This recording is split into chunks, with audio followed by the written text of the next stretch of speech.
सभी मातृशक्ति, सभी शुजालपुर नगर के धार्मिक सामाजिक संस्था के प्रतिनिधि और आज जिस हेतु से इस कार्यक्रम का नियोजन किया गया है, मैं संस्था के हार्टफुलनेस के सभी सदस्यों को बहुत बहुत शुभकामनाएं देना चाहता हूँ।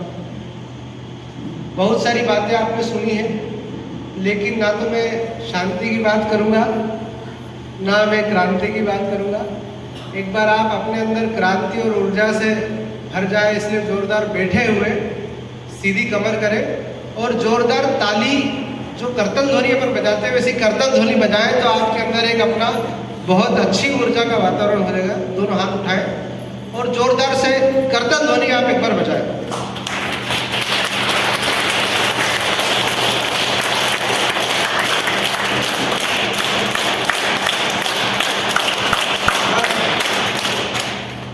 एक बार आपने जो करतल ध्वनि बजाई है, इससे थोड़ी और तेज स्पीड में बजाएंगे तो और आपको आनंद आ जाएगा। एक बार और जोरदार आप करतल ध्वनि बजाएंगे।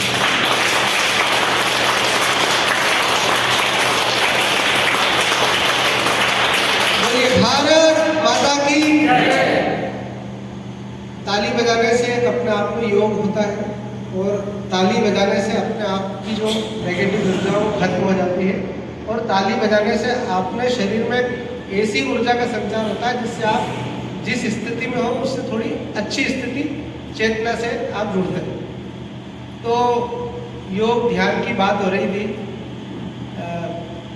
शांति की बात हो रही थी, ध्यान की बात हो रही थी। ये शुजालपुर है और शाहजहाँपुर जिला, हम सभी लोगों को आज से साल भर पहले कान्हा शांतिवन हैदराबाद की यात्रा करने का अवसर मिला था, जहाँ पर हार्टफुलनेस मेडिटेशन, ध्यान की जो एक अद्भुत प्रक्रिया है उसको हमको सीखने को, देखने को मिला और उस दिव्य शक्ति का अनुभव भी हमको वहाँ पर हुआ, जहाँ पर श्री रामचंद्र मिशन पूज्य दाजी के माध्यम से श्री कमलेश जी पटेल जो वहाँ के प्रमुख हैं, वो पूरे विश्व को हमारी ध्यान और योग की परंपरा से जोड़ने का काम करते हैं। और मैं मानता हूँ कि 12 अप्रैल को पूर्व मुख्यमंत्री शिवराज सिंह जी चौहान हमारे शुजालपुर में आए थे बड़ी सभा में। मैंने उनको हैदराबाद की यात्रा का अनुभव भी बताया था, कैसे वहाँ पर ध्यान के माध्यम से हमारे अंतर मन को हमारी जो चेतना को जागृत करने का काम हार्टफुलनेस मेडिटेशन कर रहा है, उसके लिए मैं उनको बहुत बहुत धन्यवाद देता हूँ कि शायद ऐसा अद्भुत प्रक्रिया बहुत कम जगह हमको देखने को मिलती है, जहाँ हम नर से नारायण बनने की प्रक्रिया, हम बाहरी जगत में तो दिन रात रहते हैं, लेकिन हमारे अंतर मन की यात्रा करने का जो सूत्र है वो हार्टफुलनेस मेडिटेशन से हमको मिलता है। भगवत गीता में कहा गया है, योग कर्मसु कौशलम, किसी भी कार्य को कुशलता से करना ही योग है। लेकिन मध्य प्रदेश जन अभियान परिषद, हमारी सामाजिक संस्था हार्टफुलनेस मेडिटेशन पतंजलि भारत स्वाभिमान की ओर से पिछली बार का जो योग दिवस था 2023 का, उसमें 166 गांव में जाकर के पतंजलि और हार्टफुलनेस मेडिटेशन के माध्यम से हमने गांव-गांव जाकर के लोगों को इस योग की पद्धति से, इस ध्यान की पद्धति से जोड़ने का काम किया। और उसमें मेरे सहयोगी और हमारे मार्गदर्शक श्रीमती अभिलाषा जी श्रीवास्तव दीदी, भाई साहब श्री रमाकांत जी और हार्टफुलनेस मेडिटेशन के जितने भी लोग यहाँ पर उपस्थित हैं, उन सभी का हमको सहयोग मिला। एकात्म अभियान के नाम से एक बड़ा कार्यक्रम पूरे देश भर में, पूरे मध्य प्रदेश में शिवराज सरकार ने चलाया था। उसमें हार्टफुलनेस मेडिटेशन की एक बहुत बड़ी भूमिका थी। हमने गांव-गांव जाकर लोगों को योग कराया। दीदी कितने गांव गए थे? 50 गांव का हमको टारगेट दिया था और हमने लगभग 150 गांव के ऊपर 166 गांव में जा जाकर गांव में जा जाकर लोगों को हार्टफुलनेस मेडिटेशन की उस पद्धति से अवगत कराया और उनको ध्यान योग सिखाने का प्रयास किया। हाँ, और एक गांव में 3 दिन तक जाना था। ये हमारे लिए बहुत बड़ा मुश्किल काम था, गर्मी का समय था, लेकिन जहाँ पर इच्छा शक्ति मजबूत होती है हम उस काम को आसानी से और तरलता से और सरलता से कर सकते हैं।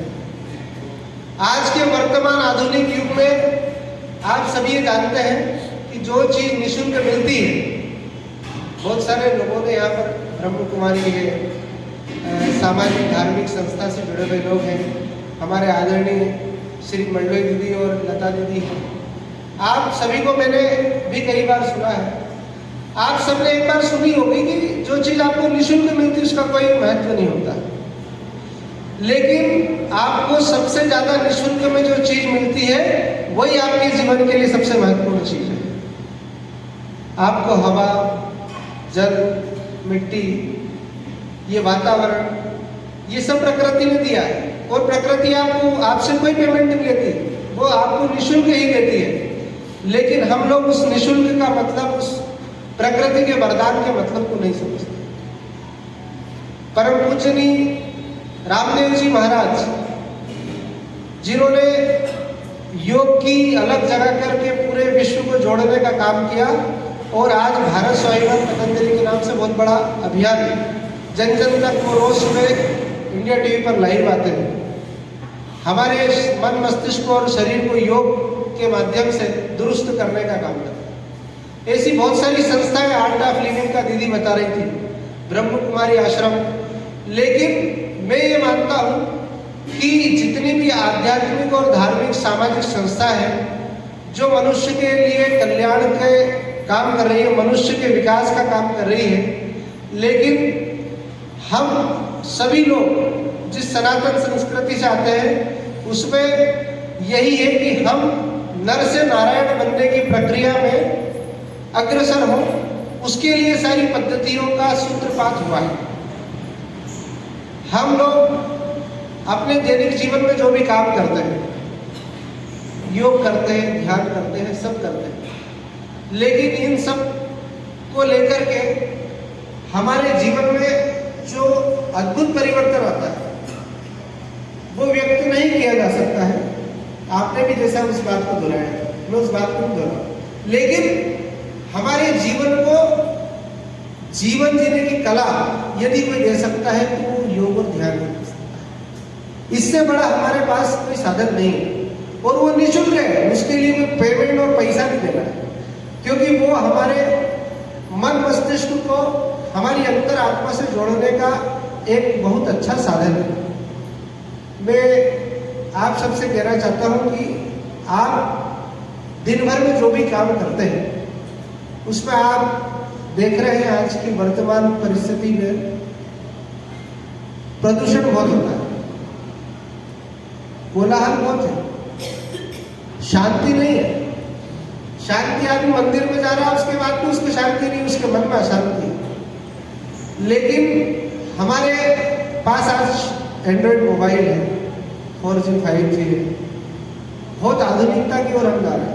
हमारा संबंध सीधा गूगल से, अब गूगल पे कोई भी चीज़ सर्च करते हैं हमको मिल जाती है। लेकिन मैं ये कहना चाहता हूँ कि यदि मनुष्य अपने जीवन में गूगल को छोड़ करके गोविंद से भी अपना रिश्ता तय कर लेगा तो उसका जीवन अपने आप सफल हो जाएगा। यही हमारे जीवन का मूल आधार है। और अमंत्रम अक्षरम नास्ति नास्ति मूलम अनौषधम अयोग्य पुरुषो नास्ति योज कसरत दुर्लभम। एक ऐसा सुभाषित है, अमंत्रम अक्षरम नास्ति, ऐसा कोई शब्द नहीं है जिससे मंत्र ना बनना। अमंत्रम अक्षरम नास्ति, ऐसा कोई पौधा नहीं है जो औषधि ना, और ऐसा कोई प्राणी नहीं जिसके अंदर ईश्वर ना वास करता। और ऐसे बहुत दुर्लभ होते हैं जो सब लोगों को एक जगह एकत्रित करके धर्म, आध्यात्मिक और ज्ञान की चर्चा करते। और ऐसा ही कार्यक्रम आज हार्टफुलनेस के लोगों ने यहाँ पर आयोजित किया। उनका प्रयास भी यही है कि ये जो हमारा समाज है, जो हमारी जो मनुष्य की जीवन शैली है, वो एक अच्छी दिशा में अग्रसर हो। और हम सभी लोग जिस धरती पे हमने जन्म लिया, जहाँ पर गंगा, नर्मदा, यमुना जैसी पवित्र नदियाँ बहती है, जहाँ पर हम लोग नदियों को माता कहते हैं, उस जल को हम पीते हैं, हमारे दैनिक जीवन में उपयोग करते हैं, तो हम जल बचाने का हमारे जीवन में अपना संकल्प लें। हम पॉलीथीन का उपयोग ना करें, हम उस रासायनिक पद्धति का उपयोग नहीं करें जिससे हमारे जीवन में आने वाली पीढ़ी बीमारियों का शिकार हो रही है। हम लोग एक तरफ तो कहते हैं कि हम बहुत अच्छे जीवन यापन कर रहे हैं, लेकिन हम जहर खा रहे हैं। हम उस जहर से बचने का कोई समाधान ढूंढे। बहुत सारी समस्याओं का समाधान है। आज वर्तमान में आज के लोग उस प्राचीन पद्धति को अपना रहे हैं जो हम पहले छोड़ चुके थे। पूरी दुनिया भी उसको अपना रही है, मोदी जी भी यही कहते हैं, क्योंकि हम लोग आज पूरे विश्व को योग दिवस के रूप में 21 जून को मनाते हैं। आने वाला 21 जून हमारे लिए बहुत महत्वपूर्ण होने वाला है 2024 में।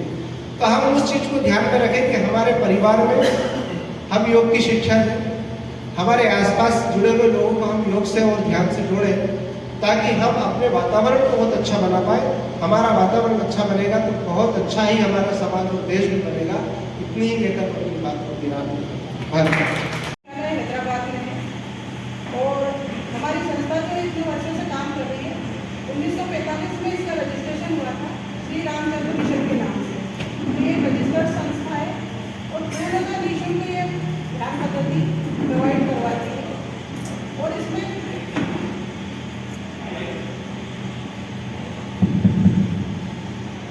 जैसा कि विश्व मुख्यालय का आपने वीडियो देखा है, तो ये अभी 2010 में जहाँ पे आपने देखा हैदराबाद में